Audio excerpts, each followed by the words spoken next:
And so that's just what makes the Death of Marat so influential, you see, is that it is such a no one can sort of tell what's going on with it, and that is sort of like the theme of modern art, like Andy Warhol, you know, like you don't know what is going on with his art. And the Death of Marat is sort of like the start of that. Look at any painting pre Death of Marat, and you'll see like it all like you can just sort of look at it and you can see what's going on.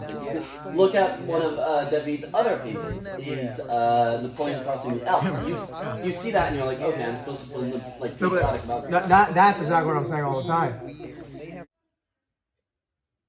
Did he just ignore me? Did he just ignore me? Right. I don't get. I don't get how somebody would want to establish the platonic relationship before moving into a romantic one when they already have that context with each other. That's what I'm saying.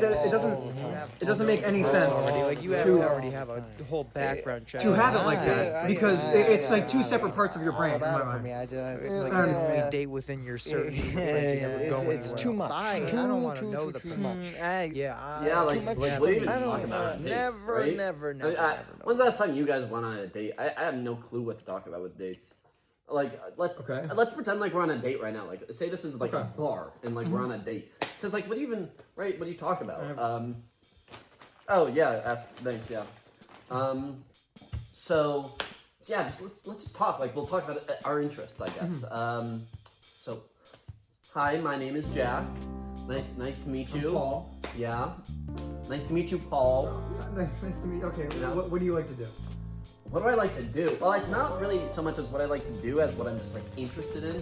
I'm interested in contemporary art history. Like you know, the Death of Marat. Do you remember the composition of that painting? Because it's such a bizarre painting if you look at paintings of it before. Because we're on the hypothetical, man. Hypothetical date. We're on the date. We're on the date. Okay. It's so if you look at the composition of the paintings before, then they all are very strict. They have the Renaissance masters like Da Vinci. They have a lot. Well, Mona Lisa doesn't have a lot of primary colors, but a lot of them have a lot of primary colors to get your eyes to dance around the canvas. But the Death of Marat doesn't have any of that, and they also have they have established lighting, right? And most of the painting, the canvas is actually used for painting. You know what I mean? Like, if you think about the Death of Marat, it has maybe 2/3 of the painting is just completely nothing. And so when the French people saw this, especially the revolutionaries who commissioned this, right? They were baffled, because it doesn't show any revolutionary fervor. The only thing that it shows is Marat himself, right? And he was a very revolutionary guy, but it had no aspects of the revolution except maybe the letter. Because that's another interesting thing, is that you can read the writing on the letter, right? If of course you also read French and read cursive, which not many people were literate at the time. But if you were literate, French and read cursive? No? Do you? No. We're on a date. Okay. Right? Yeah, we're on a date. Yeah. What did we order?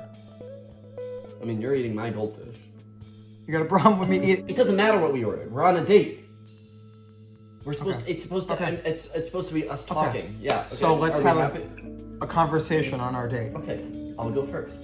People know what they're looking at with the Death of Marat, and so that is ultimately what modern art means. It is the question of what I'm looking at this thing. What is the artist trying to portray with it?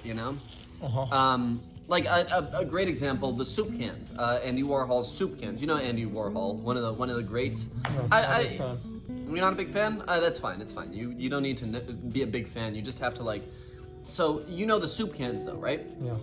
Campbell soup cans. It was probably 48. I can't remember. Can you remember off the top of your head? What did he just? I can't. Yeah. But that's the thing about the soup cans, is that you look at that and you say, what does it mean? And then you say, well, at the time there was a lot of consumerism going on in American culture, which But what if he was just a made part soup cans? What if he just did it? You know? That's what he did. Yeah, but like, what does it have to mean? What if a guy just wanted to build the soup can in he called this place the factory, right?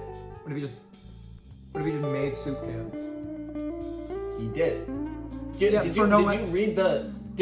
you know soup cans? Do you know the work of art I'm talking about? Yes. He made a bunch of soup. No, I know that. I know what he painted, did. I'm saying, but what if that was just the point? To make soup cans? Like the... Okay. The point was to make soup cans? I don't know. What are we talking about? What are we talking about? Whoa, we're on a date, man. We're talking about our interests.